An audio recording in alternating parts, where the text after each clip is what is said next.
Señores, buenas noches. Bienvenidos a nuestra última sesión de nuestro curso Derecho Parlamentario. Esta noche nos acompaña el especialista Jimmy Reynada para su segunda clase. Buenas noches, Jimmy. Dejo la clase a tu profesor. Buenas noches, Aldo. Bien, entonces, sin más, ¿comenzamos? Sí, claro, empezamos una vez. Ok, gracias. Buenas noches. Tenemos 24 participantes. Así que vamos a continuar la segunda parte y la última referente a este quinto módulo que se refiere al estatuto parlamentario, ¿no?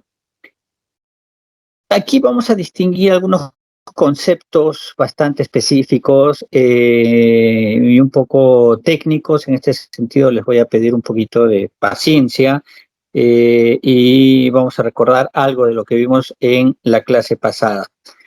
Respecto del trabajo, y ya le he dejado a la coordinadora académica del curso para que lo publique en el aula virtual. Sin embargo, hoy día al final de la clase vamos a intentar conversar con con los grupos que más o menos tengan idea de qué aspecto del estatuto parlamentario estarían orientados a proponer alguna innovación o alguna modificatoria, ¿no? Bien, entonces voy a compartir el PPT que nos va a servir como soporte para la clase el día de hoy. Entonces, en esta segunda parte, lo que vamos a ver va a ser básicamente 4 puntos. Vamos a distinguir claramente a qué nos referimos con el estatuto parlamentario. Vamos a hacer algunas definiciones, algunas clasificaciones. Vamos a desarrollar las restricciones más importantes que tiene el parlamentario peruano y finalmente vamos a hablar de las prerrogativas que son importantes o fundamentales para el desempeño de la función congresal. Comencemos con el estatuto parlamentario. O sea, a veces se demora el PPT. Bueno, vamos a comenzar entonces hablando de la definición. Ya habíamos adelantado esto en la clase pasada y habíamos dicho que hace referencia pues a la situación funcional, es decir, aquel marco que delinea si se quiere, el modus operandi del representante, llámese diputado o llámese senador o llámese congresistas. Este marco institucional, esta situación funcional, este conjunto de normas pueden referirse a prerrogativas y deberes, requisitos que tienen la característica de que comienzan a operar desde que el congresista es electo. En este sentido, las inelegibilidades no forman parte del estatuto parlamentario. Entonces, cuando nos referimos al estatuto, vamos a referirnos pues a aquel conjunto de normas que se orientan o tienen por finalidad facilitar el cumplimiento de la misión, de la finalidad del parlamentario, ¿no? Y que usualmente implica que al representante lo sustraiga de las disposiciones del derecho común ordinario que regula al ciudadano común y corriente para brindarle unas condiciones favorables para el desempeño de la función congresal. En este sentido hay que distinguir, voy adelantando algo que lo vamos a desarrollar más adelante, esta sustracción de las normas de derecho común no se hace en favor directamente del individuo, sino de la institución. Y es la institución la que otorga estas características al representante, ¿no? Alguien está con su micrófono abierto, por favor, vamos a apagarlo para que no nos distraiga. En nuestro ordenamiento jurídico, si bien es cierto, algunos de las características, algunas de las normas del estatuto parlamentario están señaladas en la Constitución política, sin embargo, de manera taxativa y de manera expresa se señalan en el reglamento del Congreso y usualmente van del artículo 13 al artículo 25. Las que tienen que ver con las limitaciones de los derechos del individuo en el desempeño de la función congresal necesariamente tienen que estar señaladas en la Constitución política, pero eso ya lo vamos a ver más adelante. Comencemos entonces, vamos a distinguir dos grandes criterios aquí. Las restricciones, ojo, cuando alguien llega a ser parlamentario va a tener un conjunto de limitantes, un conjunto de parámetros, si se quiere, que van a restringir la actividad común del ciudadano. Pero así como también tiene restricciones, le otorga algunas prerrogativas que no necesariamente gozan los ciudadanos comunes y corrientes. Vamos a comenzar entonces con las restricciones. La finalidad de las restricciones en términos generales es evitar, si se quiere, la contaminación, el vínculo o, como le llaman los especialistas en ciencia política, la idea es evitar la cooptación del parlamentario frente a situaciones personales, empresariales, poderes fácticos, etcétera, ¿no? La idea en este caso es desligar y proteger y alejar al parlamentario de su interés personal inmediato o de intereses subalternos que tienen que ver con grupos fácticos que provienen de la sociedad, ¿no? Así vamos a comenzar a desarrollar algunos de ellos, como la irrenunciabilidad del mandato. Miren, si ustedes se dan cuenta, todos los cargos en el Perú, incluido la de presidente de la República, el cargo de presidente, son renunciables, pero el cargo de congresista es irrenunciable. Y esto evidentemente va en contra de un derecho fundamental del individuo. ¿Cuál es? El derecho de poder decidir sobre su situación, sobre su estatus, en este caso, profesional y laboral. No lo puede hacer porque nos dice que el mandato del congresista es irrenunciable, no puede ser removido del cargo. Recordemos que cuando yo les había hablado en la clase pasada, les había dicho que el cargo o la función de representación es producto de un largo proceso de decantación que obedece a contextos y a situaciones políticas específicas, ¿no? Que no han durado pues 5 años o 10 años, sino estamos hablando incluso de siglos. Y la idea en su momento es salvaguardar y proteger la integridad no solamente del parlamentario, sino del Parlamento. De tal suerte que a través de la figura de la renunciabilidad de los candidatos es que se pueda evitar el funcionamiento o el correcto o cabal funcionamiento del Parlamento. Pensemos en una situación muy particular, por ejemplo, ¿no? Se va a votar la vacancia de un presidente, por ejemplo. Y pensemos en una situación de hace 100 años, ¿no?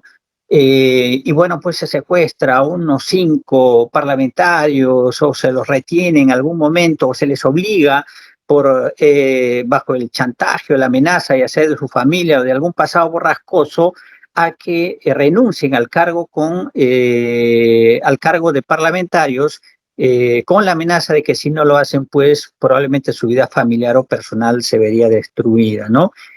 Entonces, la idea es aquí evitar que eso suceda, ¿no? Especialmente en el pasado y ahora, en cierta manera, también, ¿no?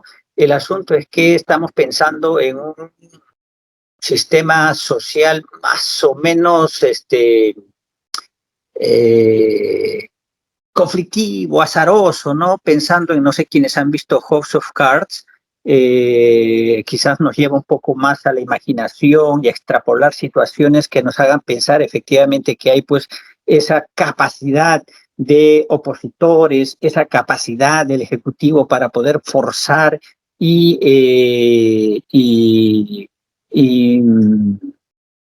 y poner entre las cuerdas a los parlamentarios de tal suerte que tengan que renunciar a sus candidatos, a su cargo, ¿no? Entonces la idea, pues, aquí con la irrenunciabilidad del mandato se busca en primer lugar proteger al Parlamento. ¿Para qué? Para que sus integrantes no puedan ser susceptibles de las vicisitudes individuales, ¿no? De las coyunturas personales, ¿no? Es una preocupación de la institución que recae, en este caso, en el individuo. En este sentido, el cargo del congresista solamente vaca por algunos aspectos muy específicos que están señalados en el artículo 15 del reglamento del Congreso, referidos, por ejemplo, a la muerte, a la inhabilitación física o mental permanente, la inhabilitación superior al periodo parlamentario, la destitución en aplicación del artículo 100 de la Constitución Política. Y si no me equivoco, en el 2014 se incluyó un criterio más, cuál es la pérdida del escaño, ¿no? No solamente renuncia el cargo al congresista, sino también se pierde el escaño del partido político que llegó al poder, ¿no? En este sentido, se señala pues de manera específica que esta situación procede cuando se da situaciones o casos de tráfico ilícito de drogas, terrorismo, o trata de personas o lavado de activos provenientes de este tipo de actividades, ¿no?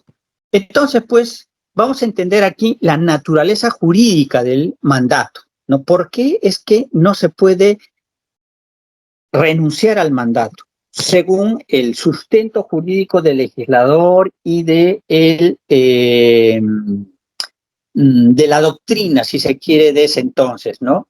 La idea es que el cargo no necesariamente le pertenece al congresista, a la persona, al individuo, trasciende. ¿No? ¿Por qué? Porque no se representa a sí mismo, no representa ni siquiera a su familia, sino representa a un colectivo mayor, en este caso a un conjunto de ciudadanos, de miles, de cientos de miles de ciudadanos que han votado por él. En este sentido, la idea es sustraerlo a este sujeto de las vicisitudes personales o particulares de quien desempeña la función de congresista, suponiendo, por ejemplo, que este sujeto es infiel, suponiendo que este sujeto, por ejemplo, es homosexual o tiene un pasado ideológico cuestionable, entonces alguien o en alguna situación podrían obligarlo a forzar a renunciar, si es que no lo hacen, corre el riesgo de que le destruyan no solamente la vida personal, sino la vida familiar, y a veces sopesando es mucho más importante un cargo que una situación personal o familiar, ¿no? Que para la mayoría de las personas de sentido común es así. Entonces la idea es alejarlo, separar y esa vulnerabilidad del individuo, dejarla de lado para el representante. En este sentido, pues, les había dicho que corresponde a un proceso histórico. En este sentido, de su naturaleza histórica, se hace referencia a ese proceso azaroso que ha tenido del forjamiento de la figura de representante. No se olviden que el representante ha sido una suerte de arrancamiento de concesiones frente al poder del soberano, una detrás de otra, ¿no? Ha sido una permanente limitación y control al poder del soberano o los poderes fácticos de la sociedad, ¿no? En favor del tratamiento público y en favor del tratamiento democrático de los temas de la sociedad. Y a mucha gente eso evidentemente no le conviene, ¿no? Entonces la idea es que el ciudadano pues no pueda ser, no debía ser asediado y obligado a renunciar por sus enemigos que podían venir, miren, no solamente de los poderes fácticos que tienen que ver con la economía o el poder militar, bajo la presión o la amenaza, sino incluso también de la disciplina partidaria. Entonces, la idea también es alejarlo de ese tipo de vínculo al partido, ¿no? De tal suerte que tenga cierto margen de maniobra. Esto puede ser cuestionable o no. De hecho, desde mi punto de vista, y esto es aquí una opinión personal, yo creo que estos tiempos ya pasaron, ¿no? No vivimos en un parlamento complejo, de contradicciones históricas, de grandes conflictos entre los poderes, etcétera, ¿no? Y creo que más bien el hecho de impedir que el congresista pueda renunciar hace que la naturaleza del mandato parlamentario en algunos casos se desnaturalice, ¿no? Hemos tenido casos de parlamentarios que por profundas discrepancias con el partido político, por ejemplo, no han podido renunciar, pero han dejado de ir al Congreso, no sé, pues 2, 3 años, ¿no? Es el caso, si mal no recuerdo, si alguien me corrige, el caso de Alfredo Barrenechea o el caso de Javier Vallerrestra, por ejemplo, ¿no?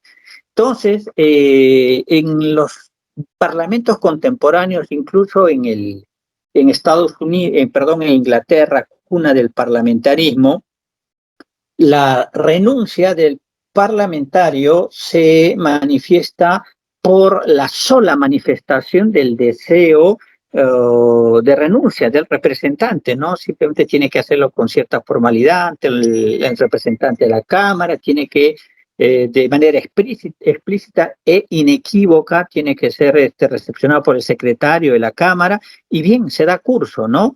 Y así, en varios países sucede esto, ¿no? En algunos otros existe una suerte de renuncia indirecta, como es el caso, por ejemplo, de México. Si bien es cierto, está prohibido que renuncie un parlamentario, pero si deja de acudir, si mal no recuerdo, a 10 sesiones, entonces pasa a ser sustituido por el suplente.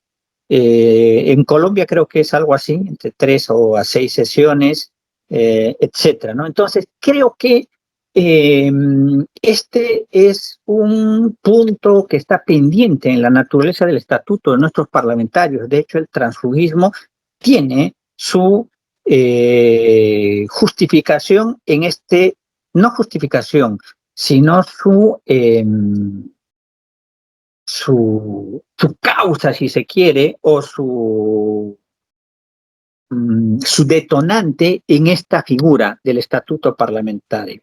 Pueda que el congresista en algún momento pueda tener profundas discrepancias con el partido político, de naturaleza ideológica, de naturaleza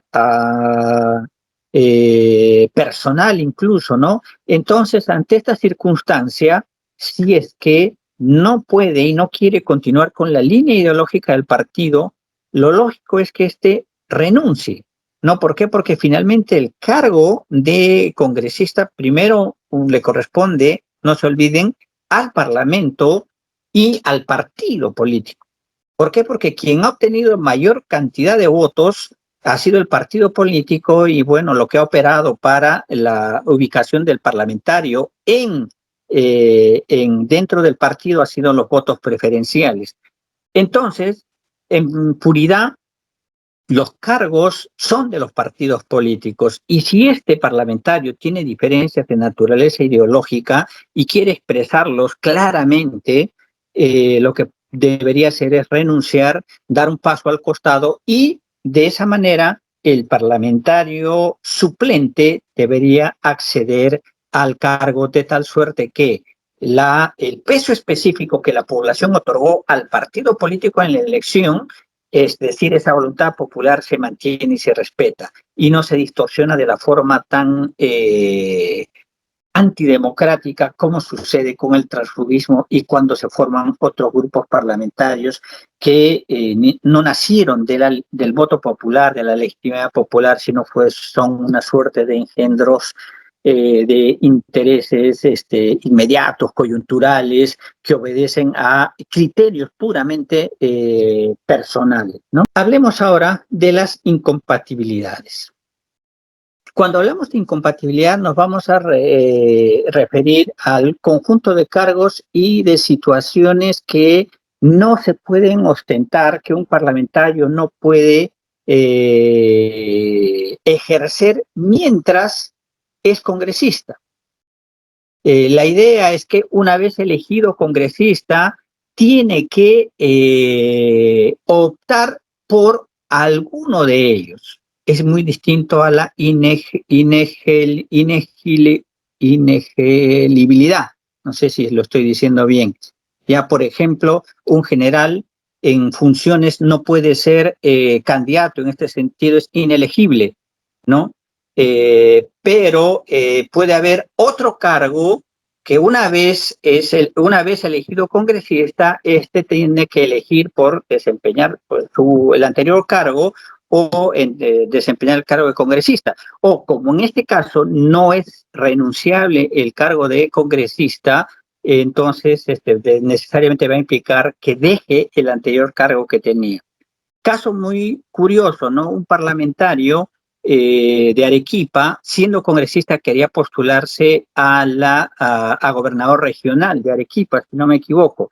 La cuestión es que este parlamentario, por la naturaleza irrenunciable del mandato, evidentemente no pudo postularse, ¿no? Sin embargo, si es que se hubiera podido, hubiera tenido que elegir entre uno de ellos. Entonces, ¿cuál es la finalidad de la incompatibilidad? La idea es contribuir con la independencia de los parlamentarios en relación a otros poderes del Estado. Me refiero, por ejemplo, a, no sé, pues a las universidades, a los gobiernos subnacionales, en este caso es diferente a los ministerios, ¿no? A los poderes judicial, o respecto de las fuerzas políticas, sociales y concretas, cuando efectivamente hablamos de empresas, de gremios, de asociaciones, ¿no?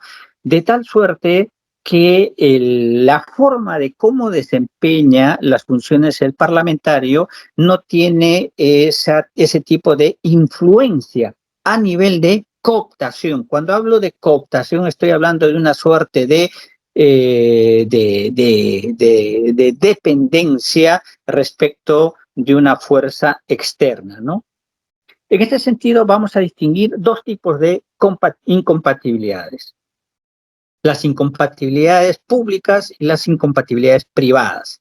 Dentro de las incompatibilidades públicas nos vamos a referir a aquellos cargos que tienen que ver en la administración pública y que son causas de inelegibilidad hasta el momento de la elección y después como incompatibilidades. La finalidad es evitar la acumulación de cargos, es decir, que tengan dos cargos en la administración pública, ¿no? En la Constitución se señala exactamente qué tipo de cargos pueden ser. En este caso, el de ministro de Estado y el de congresista no cae dentro de este tipo de incompatibilidades. El de docente universitario también, por ejemplo. Sin embargo, existen otro tipo de incompatibilidades como las privadas. En este caso, el parlamentario claramente no puede desempeñar actividades en el ámbito privado, ¿no? Ya sea como gestor, como defensor, como asesor o como administrador de alguna actividad privada, de alguna empresa, de algún gremio, ya sea como contratista, fiador, consejero, administrador, dirigente general o gerente. Eso se señala claramente en el reglamento del Congreso. Sin embargo, aquí hay una suerte de limbo, ¿no? Porque en nuestro Congreso se habla de las horas de funcionamiento del Congreso, ¿no? Claramente para un tipo de actividades sí calza, pero para otras definitivamente es excluyente, tratándose de las actividades privadas, por ejemplo. Sin embargo, hemos tenido casos, pues, de parlamentarios que teóricamente despachaban en sus estudios jurídicos de manera privada en las noches y en días que no habían sesiones plenarias y trabajaban normalmente como congresistas, ¿no? Situación que en cierta forma habla de una incompatibilidad. Entonces, la idea es evitar simplemente que el parlamentario se distraiga de sus actividades como representante en actividades que no estén relacionadas al mandato representativo. En este sentido, el artículo 19 del reglamento del Congreso nos dice de manera específica en qué situaciones es incompatible el cargo. En este caso, con el ejercicio de cualquier otra función pública, excepto la de ministro del Estado y el desempeño de previa autorización del Congreso, tratándose pues de comisiones de comisiones extraordinarias cuando se forman misiones de carácter o de naturaleza internacional. Se señala y se dice claramente que es incompatible también con la condición de gerente, apoderado, representante, mandatario, abogado, accionista, mayoritario o miembro del directorio de empresas que tienen con el Estado contratos de obras, de suministros, de aprovisionamientos o que administren rentas o presten servicios públicos. Con la condición de gerente, apoderado, representante, mandatario, etcétera, de empresas o instituciones privadas que durante su mandato obtengan concesiones con el Estado, así como empresas del sistema bancario, financiero y de seguros supervisado por la Superintendencia de Banca y Seguros. Entonces, ahora vamos a ver las prohibiciones. En el caso de las incompatibilidades estamos hablando de una suerte de elección. Pero en el caso de las prohibiciones existe una situación de carácter mandatario, ¿no? Por el cual se le prohíbe expresamente al parlamentario hacer determinadas cosas. En este caso, cuando hablamos de prohibición, nos vamos a referir a un impedimento de hacer, tocar o usar algo. En este caso, en derecho parlamentario, estas prohibiciones pues tienen su correlato en una norma, en este caso la Constitución Política y el reglamento del Congreso. Entonces, cuando esta situación, cuando se incurre en estas situaciones, o bien se corrige, se resarce o incluso se sanciona. No tiene un correlato cuando se incurre en una de las prohibiciones. En este caso, en el estatuto del parlamentario están señaladas en el artículo 20 del reglamento del Congreso, y en este sentido se señala claramente cuáles son las prohibiciones que tienen los congresistas. Por ejemplo, de desempeñar cualquier cargo o ejercer cualquier profesión u oficio durante las horas de funcionamiento del Congreso. Luego tenemos otra prohibición de adquirir acciones o aceptar cargos o representaciones en las empresas señaladas en el artículo 19 del reglamento, de intervenir en favor de terceros en causas pendientes ante el Poder Judicial. Y bueno, otro tipo de precisiones como referidas a la prohibición de integrar pues determinadas comisiones en el Congreso cuando se encuentren comprendidos en procesos penales específicos, ¿no? En este sentido, ahí tenemos una suerte de detalle de las prohibiciones que hemos mencionado en el anterior, en la anterior diapositiva. Luego de las prohibiciones, de las incompatibilidades, vamos a referirnos al segundo grupo de normas que tienen que ver con el estatuto parlamentario. Vamos a referirnos a las prerrogativas parlamentarias. La idea justamente de estas prerrogativas es asegurar el libre y eficaz funcionamiento de las cámaras y facilitar la función del representante, del congresista, el desempeño de la función representativa. Acostumbrémonos a hablar de la función representativa en vez de la función legislativa porque esta es de naturaleza restrictiva, ¿no? estereotipa la acción del Parlamento y anquilosa, si se quiere, la percepción de la ciudadanía y los medios de comunicación cuando nos referimos al Parlamento como la institución legislativa. Entonces, cuando hablamos de prerrogativas, nos vamos a referir, miren, a lo que voy a decir, a un conjunto de garantías. Son garantías que están destinadas a asegurar el libre y eficaz funcionamiento de las cámaras. Vuelvo a reiterar, es una prerrogativa de la institución congresal que recae en sus miembros. En este sentido, la institución congresal puede disponer de ellas, como es el caso de la inmunidad parlamentaria en los parlamentos que hay. Es el Parlamento el que levanta la inmunidad a los congresistas, no es el Poder Ejecutivo. No, el Congreso, de acuerdo a las situaciones que amerita, puede decidir si quita o no este tipo de garantías que otorga a sus miembros. La finalidad es garantizar que el Congreso funcione libre y eficazmente, ¿no? En este sentido, entre las garantías que vamos a encontrar dentro de las prerrogativas son el mandato no imperativo, la inviolabilidad del voto y la opinión, la inviolabilidad del voto y opinión, y la inmunidad de arresto y proceso en los parlamentos que aún lo contemplan. Aquí hay que distinguir claramente, porque a veces cuando se habla de estas prerrogativas, los medios de comunicación alegremente dicen y confunden a la ciudadanía, dicen, son privilegios que tienen los parlamentarios. No, los privilegios son de naturaleza individual, no que en este caso el privilegio son gracias o atribuciones más o menos arbitrarias que en el uso del poder se otorga a una persona, a diferencia y en desmedro de los demás.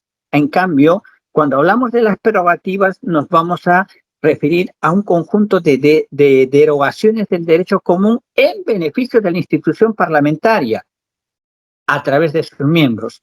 En este caso, las prerrogativas son garantías, como ya lo dije, para un buen funcionamiento de la institución congresal y tienen una finalidad más allá, ¿no? Que favorece al ordenamiento jurídico, no favorece al individuo, no es como una pensión de gracia, no es como una excepción o una exención a un individuo por motivos particulares, ¿no?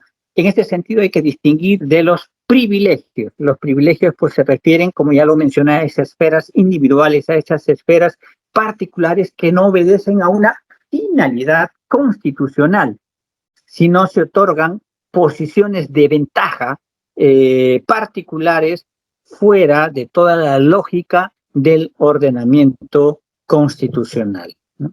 Entonces, por eso es que se habla claramente, cuando hablamos de estatuto, de prerrogativas parlamentarias que distan mucho de ser privilegios, ¿no?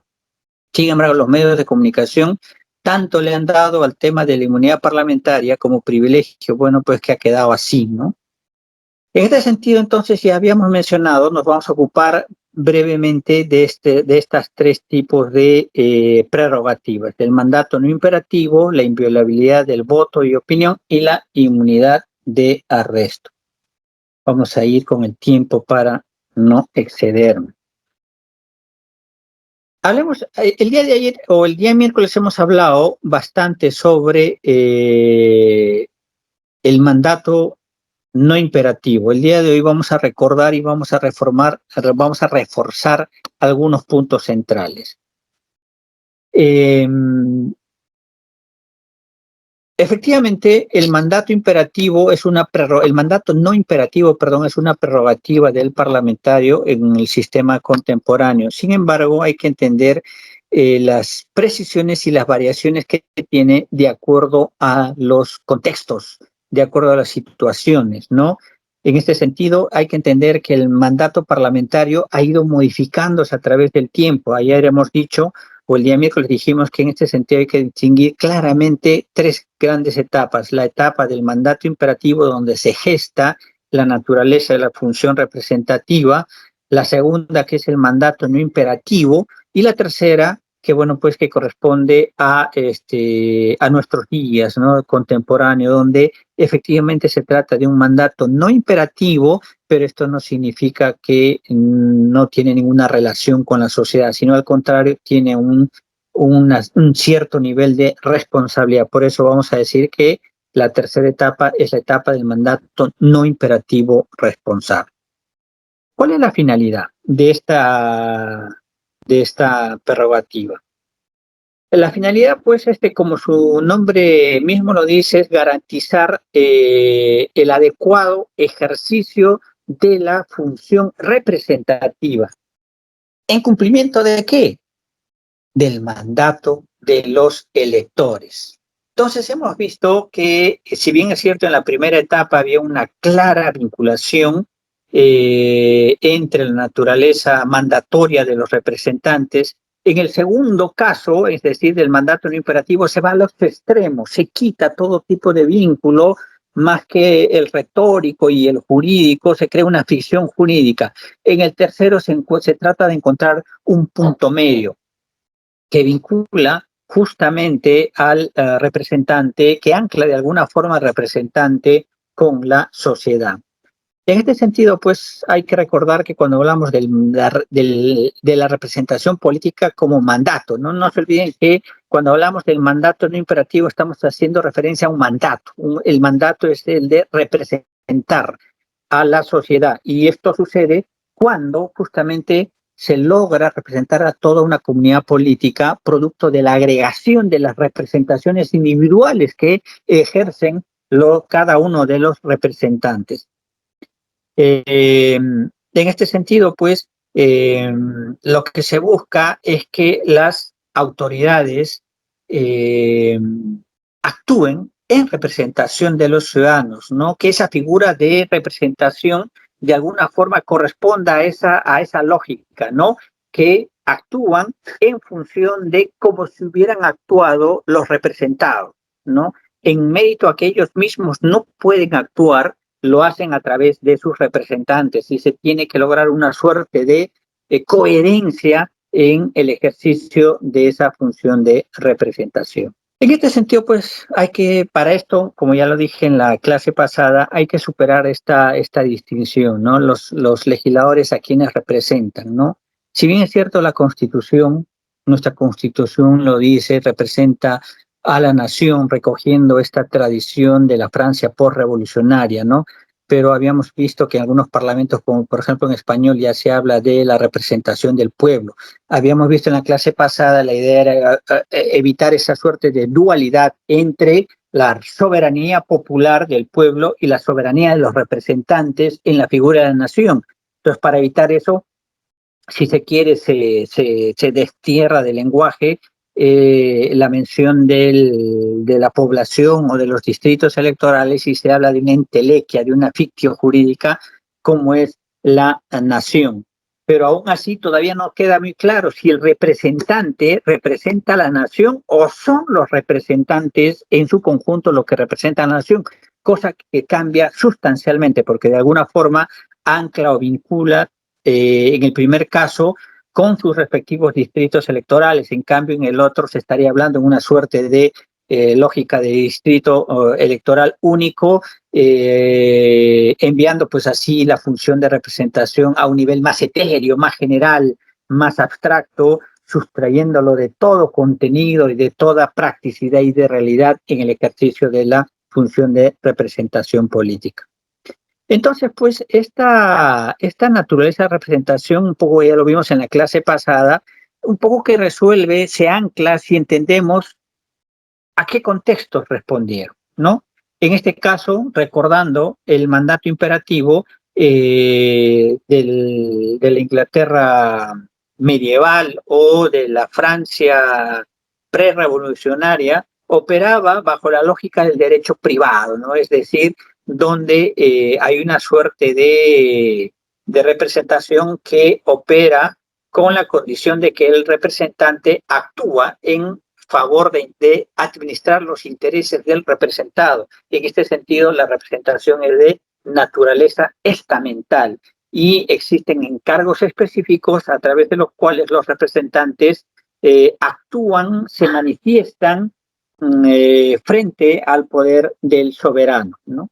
En este sentido, en Francia era más evidente porque sus integrantes actuaban, pues tenían, como ya lo mencioné en la clase pasada, unos cuadernos de instrucción que denominaban los famosos cahiers de Orléans, donde se encontraban los puntos específicos que debían presentar y abordarse en las asambleas y los cuales tenían que rendir cuentas a los representados. La segunda etapa, justamente, que es la etapa del mandato no imperativo, lo que hacen los revolucionarios es de romper con esa lógica del régimen antiguo. ¿Por qué? Porque era estamental y respondía a una estructura no solamente jurídica, sino social y económica. Lo que hacen es destruir, si se quiere, las bases mismas de la sociedad y su expresión política, en este caso traducida en la representación. Y para ello lo que hacen es, como ya les dije, elaboran una suerte de ficción jurídica que es el de la nación, ¿no? Que es una suerte de entelequia, ¿no? Porque si tratamos de operacionalizarlo solamente para efectos de derecho internacional podría tener cierta uniformidad, ¿no? Pero al interior de un país es algo muy complejo de manejar, ¿no? En este sentido, entonces, pues, los revolucionarios recogen y materializan en la Declaración Universal en la Declaración de los Derechos del Hombre nos dice que el principio de la soberanía no radica en la población, en el pueblo, sino en la nación, ¿no? En este sentido, ningún individuo puede ejercer autoridad que no emane expresamente de la nación, hablando del presidente de la República, hablando de los congresistas, ¿no? Entonces, en este sentido, pues, como ya les mencioné, la idea era desterrar todo atisbo del régimen de la teoría medieval de la representación. Así, la Constitución de 1791 nos decía que los representantes designados en los departamentos no son representantes de un determinado departamento, sino lo son de la nación y por consiguiente no se les puede imponer mandato alguno. Entonces, ese esquema lo recogemos nosotros y hasta ahora está plasmado en nuestra constitución política. Sin embargo, en nuestro reglamento vamos a ver que se van incorporando progresivamente algunos elementos que van modificando esa naturaleza del mandato y le enrostran, lo encorsetan y lo vinculan y anclan al representante con la población y con su electorado. En este caso, ¿por qué? Porque vivimos en un contexto distinto, diferente, donde básicamente, no quiero utilizar el término de irrumpir, pero surgen dos nuevos protagonistas, ¿no? En el contexto político e ideológico, ¿cuál es? El régimen democrático, perdón, el sistema democrático, no solamente como régimen, sino también como sistema de vida, ¿no? Que implica valores, principios que trascienden la mera juridicidad de la expresión democrática y el ciudadano. Entonces, dos actores fundamentales. En este caso, pues, la democracia trae consigo dos criterios que son nuevos a atender, que la teoría representativa los contempla parcialmente. ¿Cuáles? Las elecciones. Las elecciones construye legitimidad y legalidad. Sin embargo, la legitimidad con el proceso de representación es un proceso complejo que se nutre, que se alimenta, producto de la relación entre el representante y el representado, trascendiendo la mera visión esquemática, rígida de la representatividad, trascendiendo a una relación de representación más dinámica, más bidireccional y más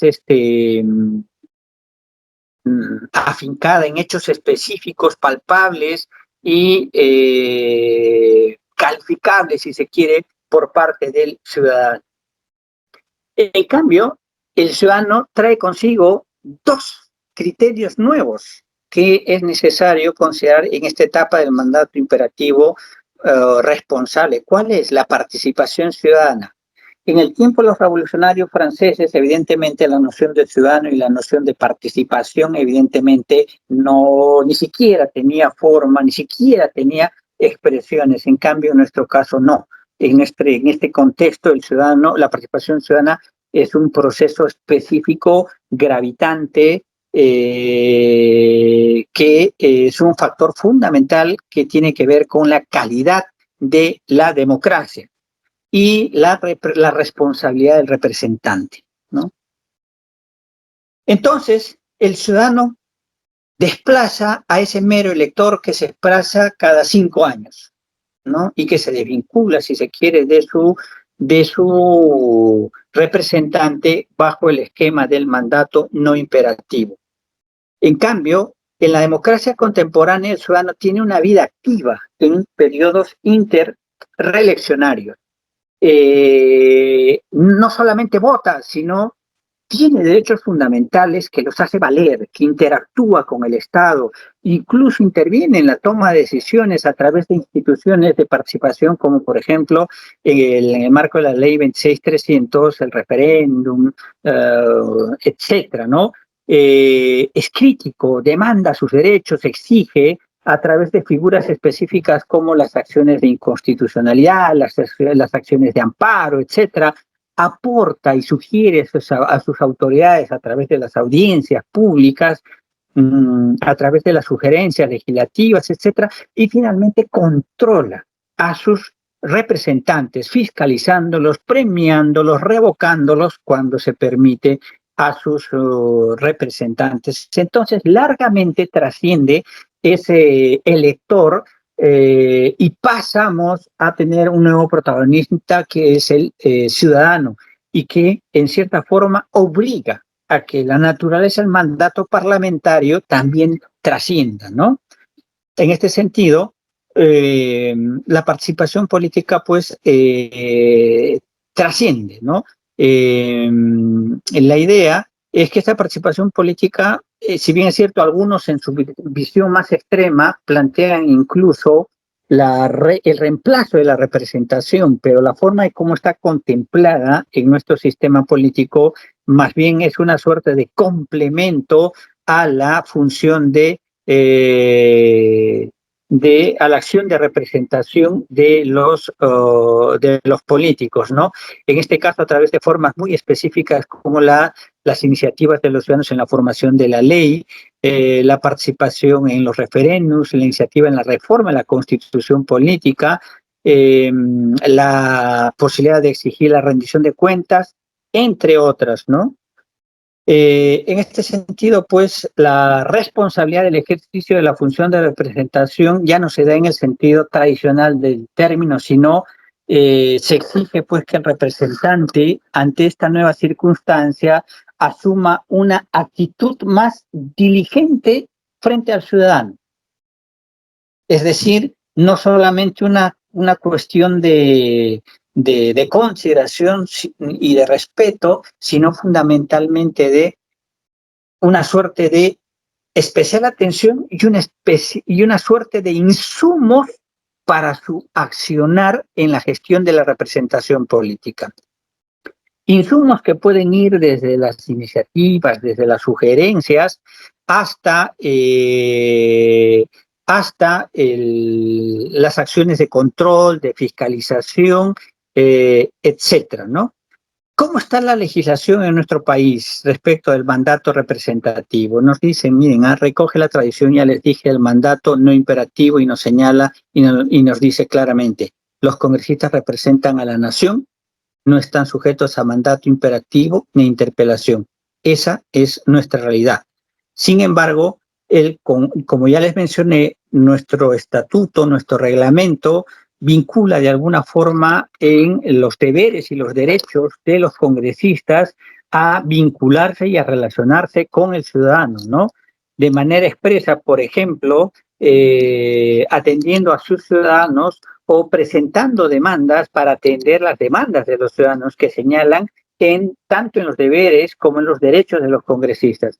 Asimismo, entre comillas, se ha institucionalizado una fuente, una forma de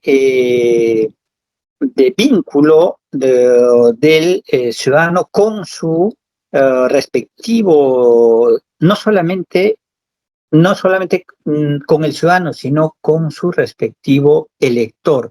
Me refiero a la semana de representación, que evidentemente las más de las veces el parlamentario desempeña en su distrito electoral, por obvias razones, ¿no? Por ejemplo, les había mencionado en la clase pasada estas oficinas en otros sistemas políticos donde se dan las posibilidades de reelección y los periodos de consulta son más cortos, estas oficinas de representación donde los ciudadanos ejercen o realizan su semana de representación son importantes, ¿no? ¿Por qué? Porque estas oficinas desconcentradas son una fuente de contacto con la ciudadanía, son una fuente de legitimidad y por último son, si se quiere, bases que pueden contribuir a la reelección del parlamentario en la medida en que éste responda de manera efectiva a las expectativas del electorado, ¿no? Entonces, en algún momento nuestro parlamento en el 2005, si no me equivoco, al 2015 se trabajó algunas figuras de oficinas desconcentradas del Parlamento, ¿no? Ni siquiera del congresista, sino del Parlamento, que recaían en los congresistas de los distritos electorales, pero eso poco a poco ha ido, si se quiere, transformándose hasta, bueno, pues que hasta ahora lo que ha quedado es una suerte de coordinador parlamentario que tiene un congresista en su respectivo distrito electoral, ¿no? Por ejemplo, para algunos quizás debería fortalecerse, idearse nuevas formas de idear nuevas formas de gestionar estas oficinas desconcentradas del congresista, ¿no? Y finalmente vamos a tener, tenemos acá la inviolabilidad de opinión, de voto y de opinión, como un elemento más del estatuto de los parlamentarios. Aquí nos vamos a referir a una prerrogativa que hace alusión pues a la irresponsabilidad del parlamentario frente a las opiniones que emita y a los votos que realiza durante el ejercicio de sus funciones. La idea en última instancia es evitar pues que los parlamentarios, ya sea por su actuación, por sus declaraciones en el ejercicio de sus funciones, estén pues pasibles de querellas, de juicios que distraigan la función del parlamentario. Entonces la idea es sustraerlo, si se quiere, de esa esfera jurídica que los ciudadanos tenemos para que el parlamentario no tenga cortapisas, no tenga restricciones en poder desempeñar su función. En este caso, entonces, esta irresponsabilidad se traduce en la libre crítica y discusión en el Estado constitucional, ¿no? En este sentido, los parlamentarios pueden criticar, no sé, pues desde, hablando coloquialmente, ¿no? Las sacrosantas bases sociales y morales de nuestro país, las vacas sagradas de instituciones, o las grandes empresas del país, o las grandes taras o problemáticas de nuestra sociedad, sin que corra el riesgo de que pues los aludidos tomen represalias, ¿no? Hablando de males como la corrupción o el narcotráfico, ¿no? Entonces la idea es otorgarle al país, al Estado, esta posibilidad de la libre crítica y discusión en el seno del Parlamento, en la figura de la manifestación de sus representantes, tanto en la manifestación de su voto como en la expresión de sus opiniones. En este caso, la idea es que la duración de esta inviolabilidad es permanente mientras tenga el mandato de parlamentario, ¿no? Al concluir esta prerrogativa, desaparece.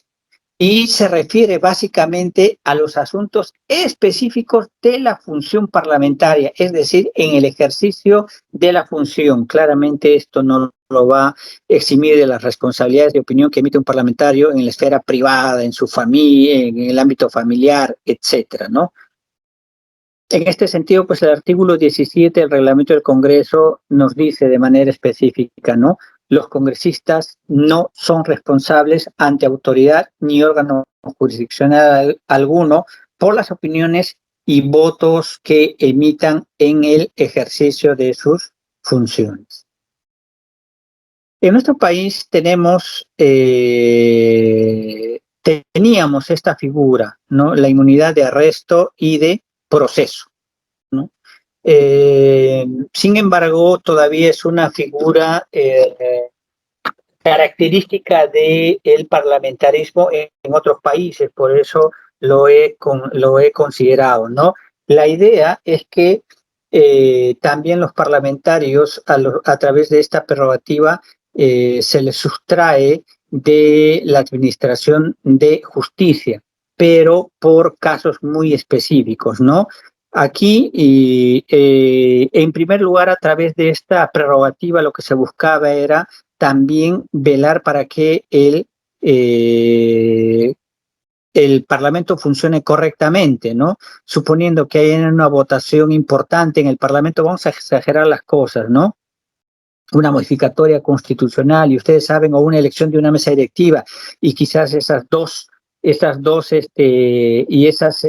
votaciones se pueden decidir por 1, 2 o 3 votos, ¿no? Entonces, ¿qué pasaría si el sistema fuese precario y bajo cualquier pretexto se podría detener a un parlamentario que baja de un avión y tiene que llegar al Parlamento y se pasó la luz roja y el policía, bueno, pues lo detiene, o se le puede armar cualquier tipo de proceso, ¿no? El poderoso puede, por ejemplo, inventarle alguna situación de tal suerte que se le pueda arrestar, ¿no? Entonces, en este caso, la idea es que el Parlamento, primero, para que pueda operar esta figura de arresto, de proceso, el Parlamento realiza algunas diligencias de tal suerte que desestima claramente la motivación política o ideológica en el accionar de la justicia respecto del parlamentario, ¿no?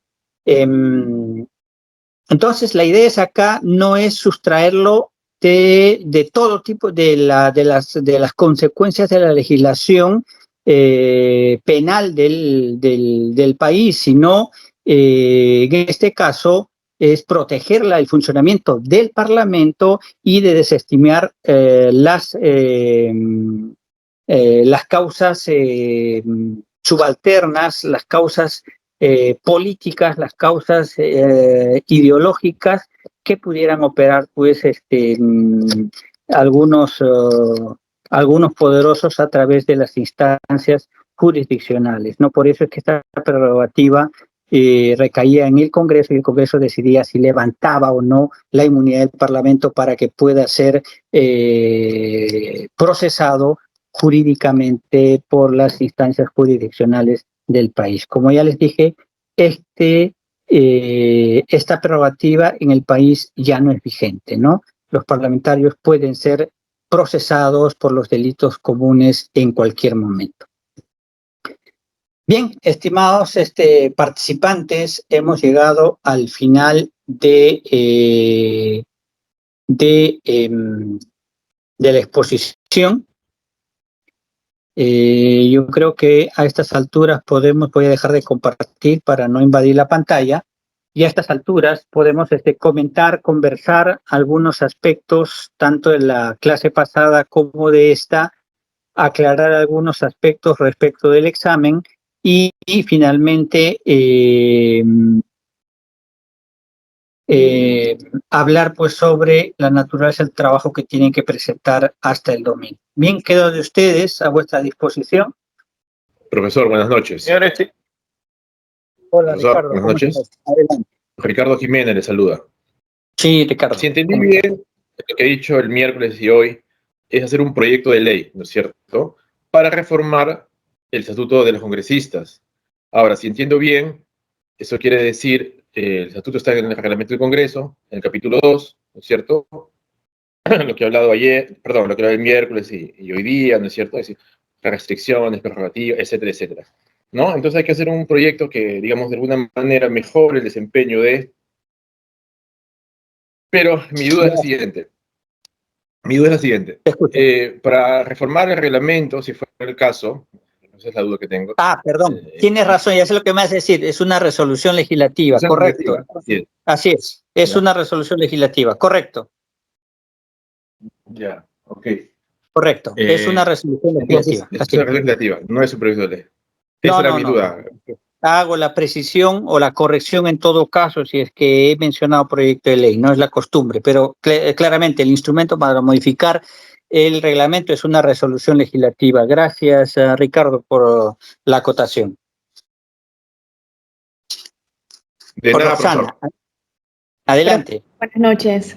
Sí, una consulta. En base a lo que entendí yo que dijo la última clase, ¿se puede hacer un proyecto para modificar el estatuto o el mismo reglamento del Congreso también? ¿Es una posibilidad modificar algunos artículos del reglamento del Congreso? Evidentemente, el Congreso propone, como ya habíamos dicho con Ricardo Jiménez, la modificación de su reglamento. En este caso, los mismos parlamentarios acuerdan modificar su estatuto y en este caso el instrumento para hacerlo es la resolución legislativa. Y como ya también lo mencionó bien Ricardo, nos referimos al estatuto, al capítulo 2, donde dice el estatuto de los congresistas, y ahí podemos ver todos los aspectos específicos del estatuto de nuestros parlamentarios. Hay algunos tan específicos como, por ejemplo, los derechos y los deberes de los parlamentarios, donde se podría intervenir para modificar o crear algo nuevo. No, por ejemplo, se me ocurre, en otros países los parlamentarios tienen derecho a tener pasaje gratis, pasajes aéreos gratis a su distrito electoral para que puedan desplazarse las veces que quieran. No se olviden que la función fundamental del Parlamento es con sus electores, ¿no? Y la función legislativa la pueden desarrollar vía remoto o vía presencial. Entonces es relativamente irrelevante la presencia del parlamentario en las instalaciones del Parlamento, ¿no? Sin embargo, la idea es que se pueda desplazar en su distrito electoral. Incluso dentro del distrito electoral es un poco complejo, ¿no?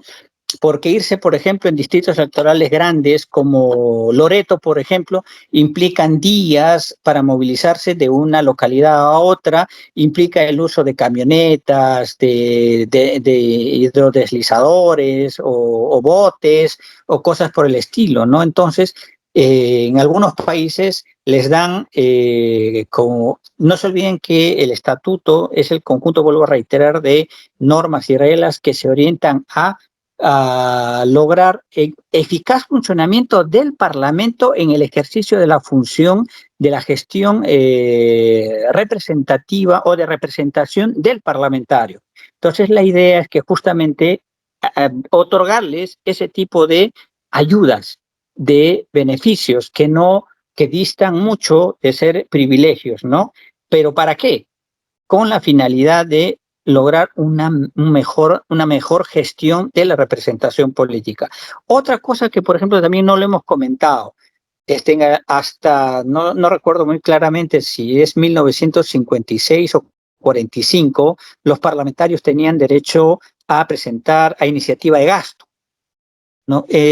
¿Valdría la pena considerar la posibilidad de que los parlamentarios puedan tener esa prerrogativa ahora de presentar proyectos de ley con iniciativa de gasto? Si fuera ese el caso, por ejemplo, podría implementarse una oficina de análisis costo-beneficio de las normas que hayan llegado a comisiones, etcétera, y que tengan estas características de tal suerte que un equipo especializado realice este trabajo para poder no solamente realizar las consultas en el Ministerio de Economía y Finanzas, sino hacer realmente un análisis costo-beneficio que identifique claramente los beneficiados y los perjudicados y cuantifique el impacto de una norma, no solamente el impacto inmediato, sino de los outcomes y quizás promover las medidas correctivas en caso de que, bueno, pues no hayan cumplido satisfactoriamente las finalidades, ¿no? Es decir, no nos circunscribamos únicamente a lo que tenemos. Evidentemente, es claro que el estatuto de nuestros parlamentarios está por trabajarse, ¿no? Quizás nosotros como funcionarios tenemos esa suerte de tradición por mantener las cosas tal cual, pero los ingleses dicen una cosa, ¿no? Las cosas se cambian cuando no funcionan. Y evidentemente no se cambian cuando no funcionan, ¿no? No se cambian cuando funcionan. Es el caso, por ejemplo, de la monarquía inglesa. Sigue siendo la misma de antes, pero ha tenido modificaciones a fin de adecuarse a las coyunturas. Igual, el estatuto parlamentario puede modificarse, puede cambiarse, puede ayornarse, como por ejemplo así propusieron la eliminación de la inmunidad de arresto. Por ejemplo, podría proponerse la eliminación de la irrenunciabilidad del mandato parlamentario a fin de evitar el transfugismo. Entonces, eso implicaría, para efectos del trabajo, señalar la exposición de motivos, que puede ser 1 o 2 hojas, y la fórmula legal, ¿no? Artículo 1, 2 y disposiciones complementarias que, bueno, pues señalarían aspectos específicos para lograr la transición, ¿no? Ese es el reto, un poco mirar, no solamente teóricamente, sino pensar de manera crítica nuestro estatuto, a ver qué podemos hacer para mejorar qué cosa. El funcionamiento del Parlamento, que tiene menos del 10% de aprobación, y lograr que el parlamentario ejerza de mejor manera la gestión de la representación política. No sé si quedó claro, Rosana. Sí, gracias. Ok. ¿Alguna pregunta más? Sí, profesor. No sé si me escucha. Claro, Orlando. Adelante. Ya. Quería también sumar estas intenciones de poder modificar el estatuto parlamentario. Y lo digo por la siguiente razón. Así como los deportistas tienen un complejo habitacional, así como algunas universidades tienen ese complejo habitacional. Entonces, para no irnos solo a la irrenunciabilidad, por esta cuestión de las modificaciones de comportamiento de los congresistas, es proponer un conjunto habitacional para que aquellos congresistas que vienen del interior del país retornen, porque la mayoría viene y se queda en Lima, se endeudan, compran casas y ya se quedan en Lima y dejan de cumplir de manera funcional e histórica en su lugar de origen o residencia. Entonces, esto no es una cuestión de decir que vamos a presupuestar inmensas cantidades, no, porque hay lugares que se puedan tomar para que ellos puedan convivir durante toda la legislatura ordinaria. Esto nos daría lugar a un ejemplo. Y no es que yo esté inventando, sino que se dan en otros parlamentos. Ya podrían manejar bicicleta. Entonces la ley se cumpliría, lo que usted dijo sobre esta cuestión del control, ¿no? Entonces estaríamos viendo algunas situaciones que no son inimaginables, sino más coherentes para poder ver que los congresistas realmente en esa dimensión están respondiendo a los intereses nacionales. No sé si estamos correctos o no. Está bien, Orlando, efectivamente puede ser una idea interesante, ¿no? Pero no se olviden que en este caso hay otro tipo de opciones que se pueden aplicar en ese sentido, ¿no? Que si bien es cierto no corresponden al estatuto, pero sí al diseño institucional, por ejemplo, que tiene que ver con la duración del cargo del congresista, ¿no? Por ejemplo, cosa muy distinta si fuese 2 años y reelegibles, ¿no? O simplemente la revocabilidad, de tal suerte que el parlamentario pues no se sienta con una suerte de cheque en blanco para poder hacer lo que quiera, ¿no? Por ejemplo, si es que sabe que en el 2 años lo pueden castigar, y lo pensaría muy bien antes de comprarse, por ejemplo, un departamento o una casa, porque sabe que a los 2 años pueden traérselo abajo, ¿no? Se preocupa más en realizar un buen trabajo y quizás poder reelegirse, ¿no? Y efectivamente puede ser una opción, una vía congresal, pero yo no sé si...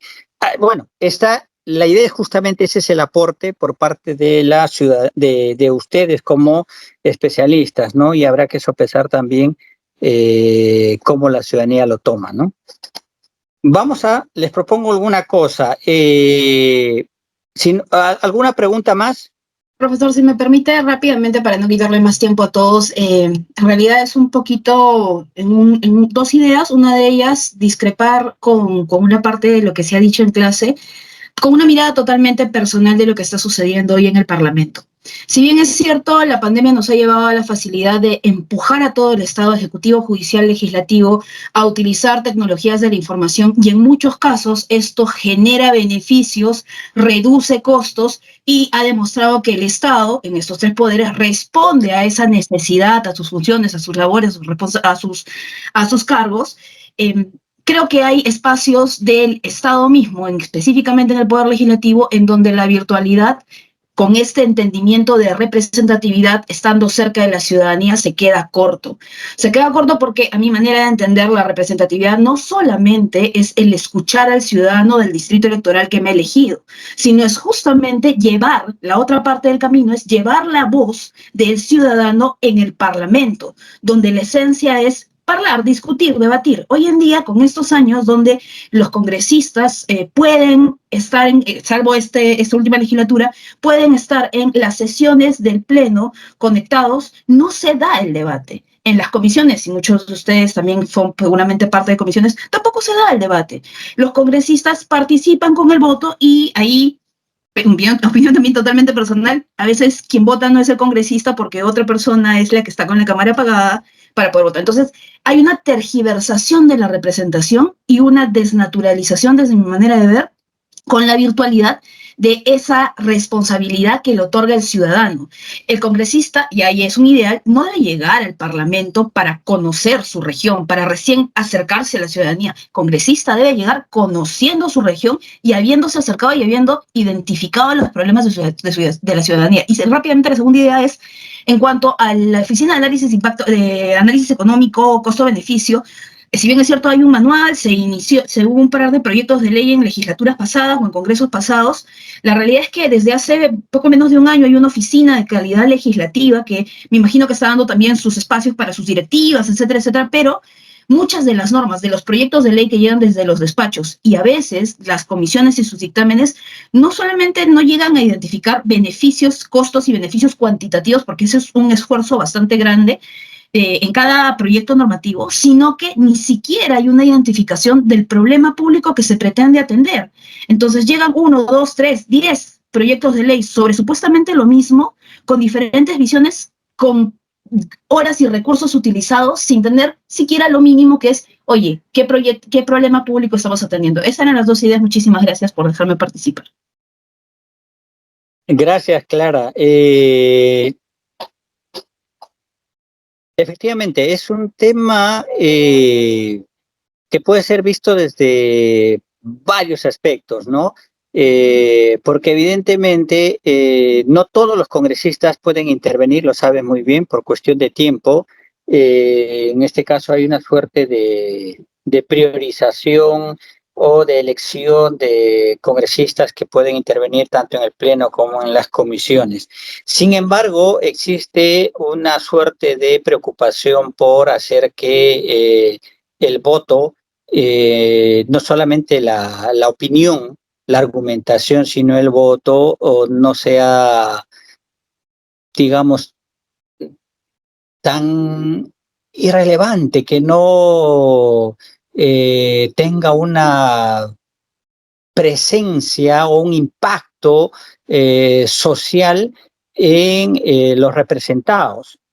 Una forma, por ejemplo, que podría ser una herejía o no, si se quiere, es que, si bien es cierto, los parlamentarios son irresponsables por los votos y las opiniones que emiten, pero lo que sí se podría hacer es que de alguna forma sustenten y documenten su votación. Si bien es cierto, no todos pueden intervenir por obvias razones. En todo caso, si es que no queda claro, es que voy a citar, si hablásemos de un proyecto de ley y le diésemos a un congresista 3 minutos para que, como tú dijiste, parle, hable, sustente, se dirija a los ciudadanos, si intervienen los 130 congresistas, claramente vamos a gastar, si se quiere, más de 5 horas en el debate de una sola norma.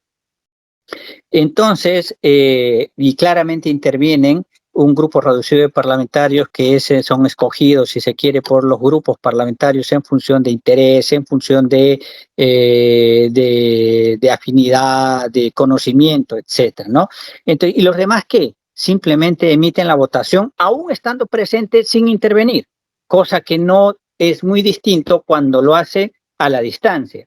Entonces, una forma de enriquecer y de sustentar, de hacer que ese proyecto de ley tenga una suerte de sustento ante la ciudadanía, podría ser que el congresista argumente o sustente su voto.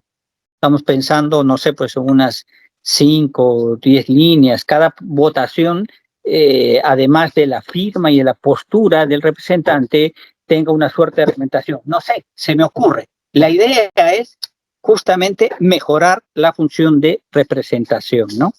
En todo caso, para hacerlo más ordenado, les propongo lo siguiente. En el grupo A, para que todos tengamos oportunidad más o menos de intervenir, y ya hay alguien que más o menos tiene una idea de cómo, de cuál prerrogativa o cuál aspecto del estatuto podría opinar. Estoy hablando de Máximo, Berioska, Luis Humberto, Omar Renato, Shirley, María Cristina, Luceli, Maribel, Humberto. ¿Hay alguien del grupo A? ¿No hay nadie? Del grupo A no hay nadie. No se olviden que el tiempo es hasta el lunes, ¿ah? Sí. Profesora, está Ricardo Jiménez del grupo F, que tenemos una idea ya que ayer la hemos trabajado. Ya, entonces vamos a ir del grupo A al grupo B y al grupo C y así sucesivamente. Cuando lleguemos al F, ahí hablamos con Ricardo Jiménez. Vamos entonces, si no hay nadie con el grupo A, vamos con el grupo B. Grupo B, tenemos a Miriam, Janet, a Cris Ivonne, a Gloria Meilín, a Rosana, Jacqueline Stephanie, Jessica Elisa, Emilio Nicolás y Mireya Joani. ¿Alguien está presente? Sí, doctor, yo, Rosana. Rosana, ¿tienen idea en mente qué parte del estatuto les interesa? Sí, habíamos pensado en la parte de las prohibiciones de los congresistas y eso por el momento, eso es lo que hemos pensado, en la parte de las prohibiciones de los congresistas y tal vez en los deberes funcionales también.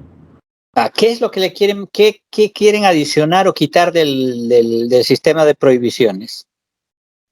Habíamos pensado en incorporar el tema de aceptar o recibir bienes, dinero o cualquier otro tipo de beneficios o dádivas.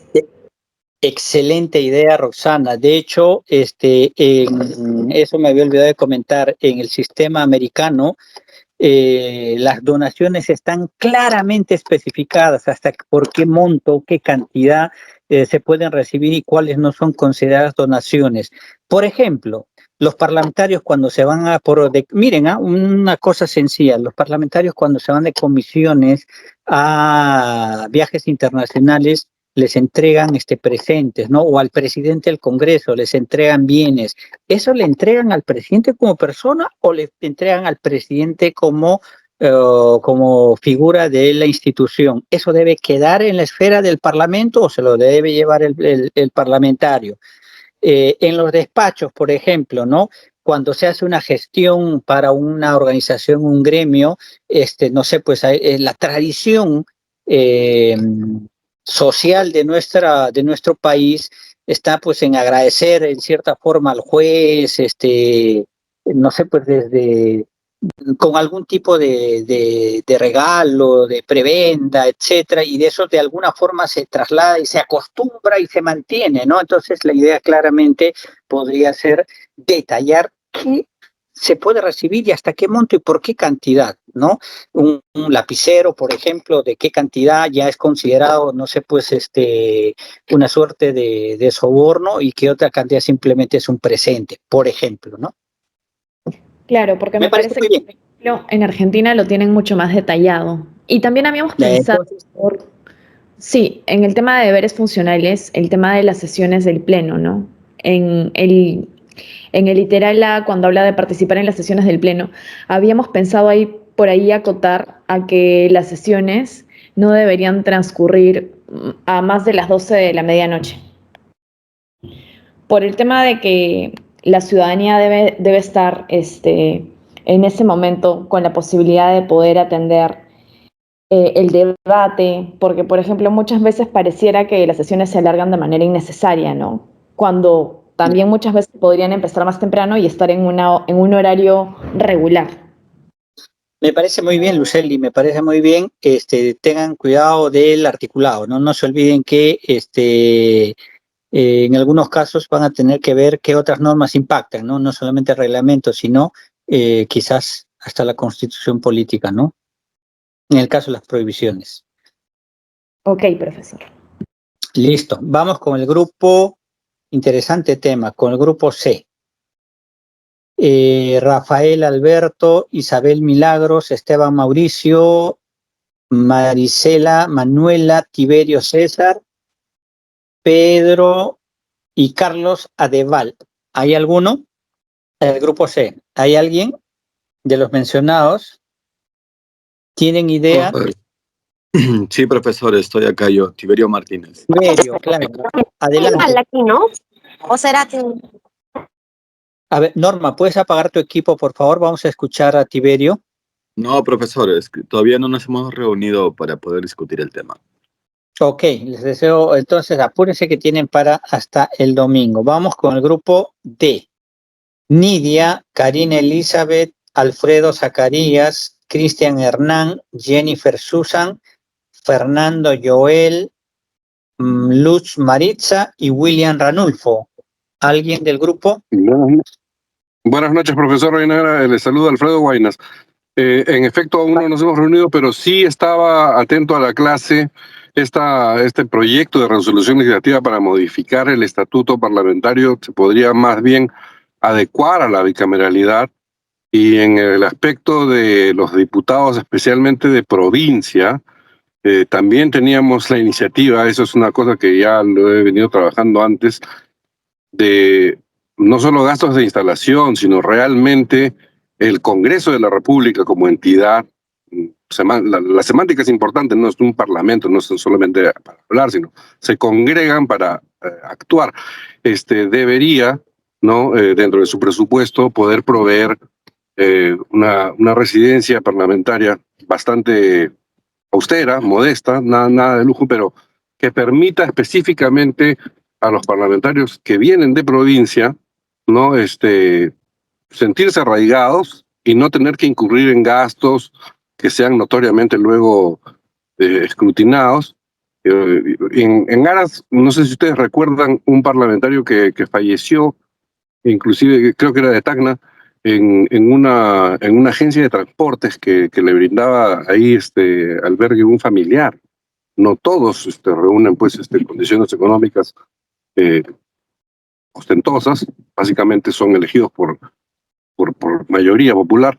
Entonces, ese creo que sería una idea loable. También la escuché de un colega participante que me parece que ya varios tienen algo en mente, ¿no? Porque creo que sería además también un espacio natural para que confraternicen, ¿no? Y no solamente desde fuera a la entidad, sobre todo la prensa, la viene constantemente hostigando, Doctor, atacando, buenas ¿no? noches.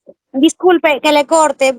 Profesor, buenas noches. Estuvo llamando lista. Mi señal está un poco entrecortado. Por favor, presente Norma Zorrilla. Gracias. Con la normita. Gracias. Es una Ya, colega, ok. sí, la conozco. Alfredo, me parece muy interesante tu tema, que por cierto no es nada complicado, ¿no? Se han construido una vía panamericana para miles de atletas, tranquilamente para, no sé, pues 33 parlamentarios menos, 130 menos 33 más o menos serían ¿cuánto? Tranquilamente para 90 parlamentarios no sería inconveniente, ¿no? Quizás el tema social habría que tratar ahí. Bien. Claro, ni siquiera es que sea el Sheraton, una residencia en el centro de Lima, les permitiría además estar más en contacto con la realidad, ¿no? Eso principalmente, profesor Reina. Ok, muchísimas gracias. Vamos con el grupo E. A ver quiénes tenemos en el grupo E. Tenemos a Rosemary Blanca, Máximo David, María del Carmen, César Augusto, Miguel Ángel, Edith Flor María, Iván Francisco y John Weiner. ¿Alguno está presente? Voy a enchufar mi computadora. ¿Se me quiere apagar? ¿Alguno está presente de ese grupo? Ya está, estoy de vuelta. Preguntaba si hay alguien del grupo E. Luceli Medina. Adelante, Luceli. Profesor, buenas noches. Soy del grupo A. Hace un rato no pude activar el audio, pero le quería comentar sobre el trabajo que estamos realizando. Nosotros hemos visto para modificar 3 artículos. El primero y el segundo están relacionados, ya que es modificar los requisitos del oficial mayor y del director general, ¿no? Que nos ha parecido un poco simple con el tema de los requisitos que solicitan. Ya en el trabajo vamos a especificar qué es lo que hemos solicitado. Y el tercer artículo, estamos hablando sobre el artículo 21, que es la habilitación de la plaza, ¿no? Ya que sabemos que no tenemos concursos hace tiempo, y ahí estamos consignando más o menos la justificación de este artículo. Pero ojo, Luceli, el trabajo gira en torno al estatuto de los congresistas, básicamente en torno al capítulo 2 y el tema del oficial mayor, y el tema de los trabajadores tiene que ver, están en otro ámbito. Por favor, revisen bien eso. Ok, profesor, entonces nosotros hemos revisado mal. Listo, okay. Profesor. Gracias. Gracias. Entonces, había preguntado en el grupo E, no hay nadie, ¿no? Del grupo E. Vamos con el grupo F. Buenas noches de nuevo, profesor. Les saluda Ricardo Jiménez. Sí. ¿Qué tal? Buenas noches. Sí, Ricardo, ¿de qué grupo eres? F. ¿De qué siguiendo grupo mi primer... F, a ver, profesor. Adelante, Ricardo. Siguiendo mi primera intervención, ¿se acuerda que le pregunté sobre si era un PL o una resolución legislativa? Con mis compañeros, el día de ayer, como ya lo manifestó Orlando, habíamos discutido el tema y habíamos llegado a la conclusión, digamos, por consenso, en hacer un trabajo que, digamos, sea algo novedoso respecto de lo que usted había planteado, ¿no? Es decir, la renovación por tercios. Entonces, teníamos que modificar, perdón, el artículo 14 del reglamento del Congreso y además el artículo 90 de la Constitución, ¿no? Entonces, por eso era mi duda, por eso mi primera Correcto, intervención. entonces en ese caso sería Un proyecto claro, en de ese ley, ¿no es caso, cierto? como estás afectando el tema constitucional, ya no es una Así es. reforma solamente reglamentaria, Claro. sino de la Pero Constitución, en y en términos, ese caso ya digamos, es un proyecto de ley, ¿no? Está bien. de orden, primero se hace un proyecto de ley, ¿no es cierto? Se reforma la Constitución, luego se hace una resolución legislativa para reformar, ¿no es cierto?, el reglamento del Congreso. No sé si estoy en lo correcto, profesor. Eso discutíamos ayer con los compañeros. Claro, pero en este caso con la reforma de la Constitución ya sería más que suficiente, ¿no? Evidentemente, por default, digamos, el reglamento del Congreso tiene que adecuarse, ¿no? Ajá, ya, profesor. Y el tema es Bien, pertinente, ¿no es Ricardo. cierto? Sí, claro que sí. Muchas gracias, profesor. Ok. Vamos entonces con el grupo FG. En el grupo G tenemos a Luis Alberto, Freddy, Rafael Lucio, Edgardo, Verónica Fabiola, Jordán Edilson, Clara María, Eduardo Giovanni. No, Eduardo Giovanni está en el grupo H. Solamente hasta Clara María. ¿Alguien del grupo F? Perdón, del grupo G. Perdón, grupo G, grupo H. Acabo de leer representantes, si no me equivoco, del grupo G, ¿no es verdad? Sí, profesor, del grupo Sí, G.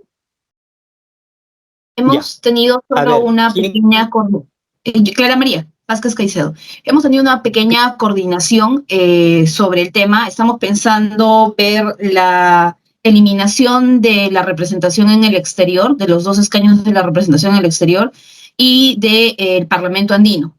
Estamos trabajando sobre la idea, solamente hemos conversado y ya mañana vamos a darle mucho más forma. Ya, ok. Trasciende un poco el nivel de, ya son reformas de diseño institucional. Mira, en la medida en que eso, si pueden ser más precisos está bien, ¿no? Pero yo creo que son medidas muy ambiciosas que pretenden reformar justamente el diseño institucional y claramente requieren una reforma constitucional, ¿no? Si digamos que tienen los recursos y el tiempo para hacerlo, háganlo. Si no, les sugeriría mirar un tema más específico que tenga que ver simplemente con una resolución legislativa, ¿no? Porque es bastante ambicioso e interesante el tema. Y polémico también, ¿no? Sí, efectivamente, lo vamos a tomar en cuenta porque, como le digo, solamente hemos lanzado esa idea y lo vamos a conversar con su orientación. Gracias. Ok, vamos entonces con el grupo H. Ahora sí, con Eduardo Giovanni, Oscar Wilfredo, Cristian Paul, José, Iliam, Anabel, Ángel Gabriel y Teresa de Jesús. ¿Alguien está presente del grupo H? Y David Anselmo también. ¿No hay nadie del grupo H? Vamos con el grupo I. Estamos con Ademir Enrique, Ricardo Ignacio, Lourdes Paola, Gaby Sonia, Juliana, Hans André y Marisol. No, y Guiumi Edward, grupo I. ¿Alguien presente? ¿Alguien presente? ¿De qué grupo? ¿De qué grupo, profesor? Grupo I. ¿Alguien del grupo I? Ya, ok, me escriben por el chat, dice que no hay nadie. Y vamos a ver del grupo J. Del grupo J, profesor Armando Barrantes. Víctor Raúl, Armando Barrantes, César Giuseppe, Carlos Iván, Claudia, Leonardo Renato, Gabriela Milagros y Simón Alejandro. Adelante. Por ahí bueno, todavía no se ha discutido mucho en el grupo, pero yo quería ver el tema del artículo 19, donde dice que los congresistas son incompatibles con cualquier otra función pública. Entonces, quitar el tema excepto la de ministro de Estado, ¿no? Que el congresista también sea ministro de Estado, eso sacarlo. Y el interesante. Armando, me parece interesante. Va a ser muy interesante, además de leer el articulado, leer vuestra exposición de motivos. ¿no? Vuestra exposición de motivos. Les pido, por favor, que cuando realicen el trabajo, que ya he dicho que, bueno, puede ser en una página, exposición de motivos, quizás la mitad y la otra mitad, el articulado, o máximo 3 páginas, ¿no? La idea es que tampoco se hagan un tratado, ¿no? Pero eso sí, les pido que me pongan claramente quiénes han intervenido del grupo, porque, bueno, evidentemente no todos están participando, ¿no? El tema también, quería agregar el tema de prohibiciones, ¿no? Bueno, yo no sé si acá sería un poco exagerado, pero el tema de que los congresistas puedan tener seguros privados, ¿no? Con plata del Congreso. Que se atiendan en salud, pues, ¿no? Para que vean cómo sufren sus representados. Y el tema también de las inasistencias, yo creo que por un porcentaje de inasistencias podrían ser suspendidos, pues, ¿no? Por un mes, 2 meses, 3 meses, ¿no? Esas 3 cosas iba a plantear en el grupo que estábamos discutiendo para debatirlo. Debidamente Muy bien, argumentadas, claro. suena muy interesante. Claro, suenan muy interesantes vuestras propuestas. Me quedo con la expectativa de poder revisarlo. Solamente recuerden colocar quiénes están aportando y quiénes no. Hemos agotado todos los grupos que han querido participar. En todo caso, si hay algún tema que ha quedado en el tintero, por favor, es el momento de manifestarlo. Bueno, si no es así, entonces vamos a dar por concluida la clase. Les deseo suerte en el examen. Son 20 preguntas que van a estar disponibles el día domingo desde las 6 de la tarde hasta las 11:59 y el trabajo también se va a poder presentar hasta el domingo hasta las 11:59. Eso sería todo, estimados colegas. En todo caso, tienen ya mi correo electrónico. Cualquier duda, consulta, por favor, con toda confianza, escríbame y yo estaré atento a responderles. Muchísimas gracias. Ha sido un gusto y un placer compartir con ustedes esta virtualidad.